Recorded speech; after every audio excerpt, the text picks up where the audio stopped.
Today's guest is from the University of Pretoria. Please stay tuned.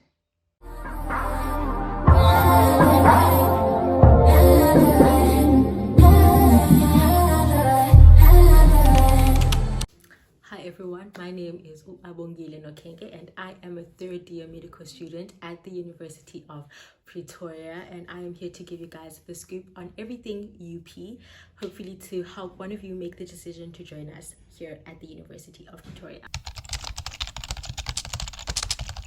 So why did I choose the University of Pretoria? I always say that the University of Pretoria chose me and I didn't choose it.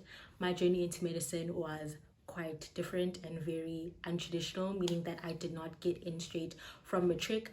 So to summarize my story very quickly is that I was initially going to go to another institution because at UP I was on the wait list for occupational therapy, and then I got off the wait list and I studied occupational therapy for 2 years, and then during my second year I did an internal transfer, and that's when I got into medicine. So I have been doing medicine since 2023, and hence I'm a third year, but I've done first year twice. So that's why I say UP chose me and I didn't choose it. And yeah, I am happy with how everything turned out.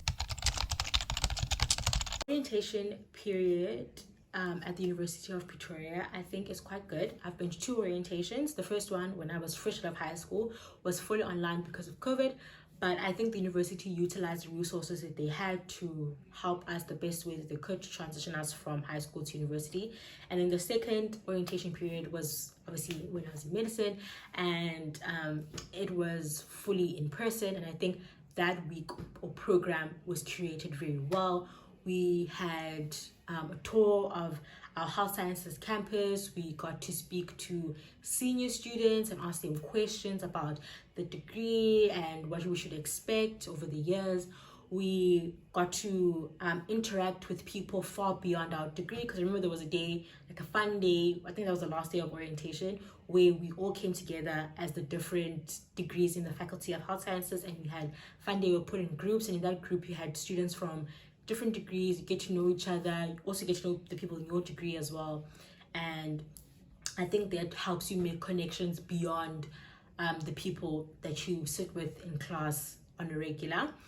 And I also think that the program helped push people out of their comfort zone, because if you're a shy person, you're in a space with so many people that may be trying to get to know you, and that's a week where you can put yourself out there, make friends, meet new people. So I think that the program was created in a way to help us do that. We got a basic introduction on the degree and what we should expect with the curriculum.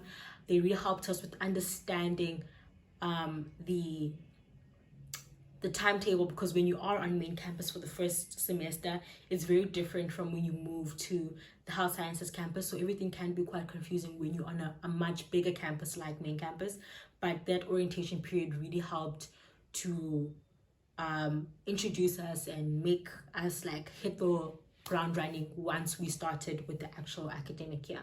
So the orientation period was really, really good. I am currently funded by NSFAS, and we might be parting ways soon, because if you calculate the years that I've been here at the University of Pretoria, I've been here for 5 years. I know that they have the N+1 rules, but I am someone who has been constantly applying for funding, constantly looking for funding since I changed degrees to medicine, and I'm just now in the period of waiting to see if I get a funder. But right now, me and NSFAS are still together, but I think this might be our last year, and then next year I have to find other financial means to get through. I think the financial support at the University of Pretoria is quite good. The staff at the Faculty of Health Sciences are very friendly, they're very helpful, they really do their best. I know that they will send out a communication to the students about which fundings are available, which fundings are open that we should apply for. Even when you go to them and speak to them in person, they are quite helpful. They give you all the information that you need that they can provide. And also you can apply for funding through the portal, like the university portal, and what they do is then source out funding on your behalf. So if a funder comes to UP and says, I want to give X amount of money, they will then look for the students that applied through the portal, and then you might then get a funder through that way. So I think the financial support is quite good. There are language modules at the University of Pretoria. So in your first semester, when you are on the Hatfield campus, you will write this English test thing and they will score it, and then based on the score they'll decide if you have to do the English module that they provide. I got a score that was on the lower end, and then I had to take then the English module.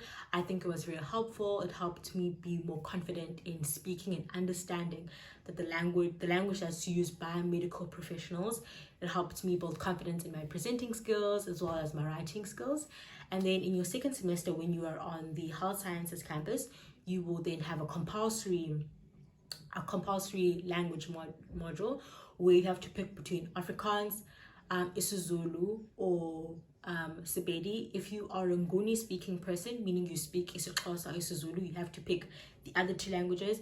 If you are a Sotho speaking person, meaning you speak Sepedi, Sesotho, or Setswana, then you can't pick the Sepedi language, you pick others. And if you're an Afrikaans speaking person, then you have to pick isiZulu or Sepedi. And I feel like that module is very short. I think it's for about a week, which is a very short time to learn a new language, but I guess it gives you the basics and just an introduction to the language, and then it's up onto the student to then go out of their way and learn that language, because after first year there's no more language modules that are provided. I can't really speak well on the race culture because I have lived off campus my entire time that I've been at university. I did want to stay on campus on my first year because I feel like when you live on campus on your first year, it's easier to make friends, you feel part of a community, there's a lot of support. You don't only have support outside of your race but also in your race, because there's people from different years, different degrees that live in the same place, and that is quite helpful. So I live off campus and I enjoy living off campus, and I think I'm never going back to race now. I'm already used to it. But based on like looking at the photos and speaking to some friends, the race culture at UP is good. There's a support structure. I feel like when you are a first year, I would definitely recommend that you stay on campus, on campus race, and then maybe after that you move out and live off campus. I am in student leadership for the 2024-2025 term. I am the vice chairperson for PULSE, and what PULSE is the medical student committee, and what we do is cater to the needs for all the medical students in like the MBCHB degree specifically, and then each degree will obviously have their own committee, and so far the experience has been good. I would definitely recommend student leadership. I think it's has helped me build skills that I know that I lack, and that will obviously help me also when I'm in other structures outside the university. So far it's helped me build trust in other people, because I need to trust that the people that I work with are going to do the things that they said they were going to do. And also it helps me be able to communicate with people from different walks of life, different backgrounds, who have different thought patterns, and makes me be able to communicate and understand them as well, because my role as a vice chairperson is also just looking after the people in my team. So that's why I need to be able to speak to them and understand the way that they are. So I think student leadership is something that I would recommend. It is obviously a lot of work, but because I have a good team, the load doesn't feel like a lot because everybody plays their part. So yeah, I would definitely recommend student leadership. I live off campus, and the race that I live in is a 12-month contract, so I don't have to evacuate when I'm done with the year, because usually in medical school we start in Jan, so by October, when you are a first to third year, obviously as the years go up the dates change, but so far we've been finishing in October, and I usually will go home in November, and I don't have to leave my stuff because I still pay my rent for the rest of the year because it's a 12-month contract. But if you stay on an on-campus residence or a UP residence, then at the end of the year, I know that you have to evacuate. You have to move out your stuff. I know that they provide storage. Usually it's not enough because each student is allocated a certain amount of space that they can like keep their stuff. Then the rest you have to move out. So if you are planning on staying on arrears on campus, then you have to then prepare for that. Other raises, I know they don't have a 12-month contract, they have a 10-month contract, which means that obviously at the end of the year you have to also evacuate or leave your, like you have to move out all your stuff, and then reapply to come back to that raise even if it's off campus. So yeah, you need to budget for that because it can't be an expense if you don't maybe have friends that live at a different raise or that live like in a house and you can just keep your stuff there. But yeah, if you live on campus, you have to evacuate only at the end of the year when you are done with your last year. So when it comes to outing, groceries, toiletries, and how much you should expect to spend, so I'm going to talk about outings. When I talk about outings, I'm not talking about like going to clubs and things like that because that's not my scene. I don't go to those places, so I can't speak on them. But things like going on a hike, going ice skating, roller skating, bowling, going to the movies, those are quite affordable. Those aren't things that I do on a monthly basis, but if you want to go like on a cute coffee date with a friend, I think 150 Rand should be fine, because if you go to a coffee shop, that's not really expensive. Get a coffee and a pastry, that's like 100 Rand, and then 50 Rand is for transport. Because when you live on the medical side, most of the money, well not most of the money, but you have to budget for money for transport to Uber if you don't have a car. And we live quite far from a lot of things, so you might see yourself spending quite a chunk of money on transport. Then when it comes to groceries, I spend roughly about 1.3 on groceries on a monthly basis. Sometimes it varies, sometimes 1,000 Rand, sometimes depending on what I need on that month. I stay at a self-catering restaurant, so I cook all my meals, I buy all my groceries, so that is how much I spend on the monthly basis. I shop at Checkers and I have that Checkers rewards or Checkers card that makes you save money.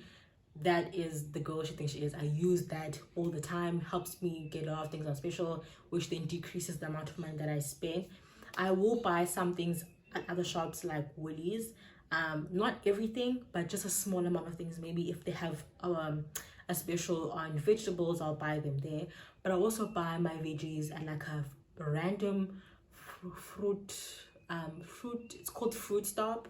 It's close to the medical campus. That's where I get my fruits and veggies. They're very cheap there and they're very affordable. Again, helps you cut the costs. And also, yeah, so when it comes to toiletries, I shop at Clicks or Discount, whichever one is closer, but I make sure that before I leave home I buy my toiletries, like a lot of them, so that when I get to uni I don't have to now take from already my limited budget to buy things. So that's what I recommend, is buying your stuff in bulk and then traveling with them to university, so that when one finishes, then you know, okay, I don't have to buy this, I already have it addressed, I don't have to worry about that. And yeah, the cost of living in Pretoria can be strenuous, like, but when you learn how to budget and how to use your money, that money that you have can go a long way. I've been at university for 5 years. I'm telling you, this is what I've learned. It is something, financial literacy is something that you will be forced to learn when you are far away from home and you have a very limited budget. You will make money stretch. You will make that money stretch, you will make it work. And I think living in a self-catering race has helped me build. I hope that this video has been helpful, and I hope that I will see some of you guys on the medical campus at the University of Pretoria. Bye.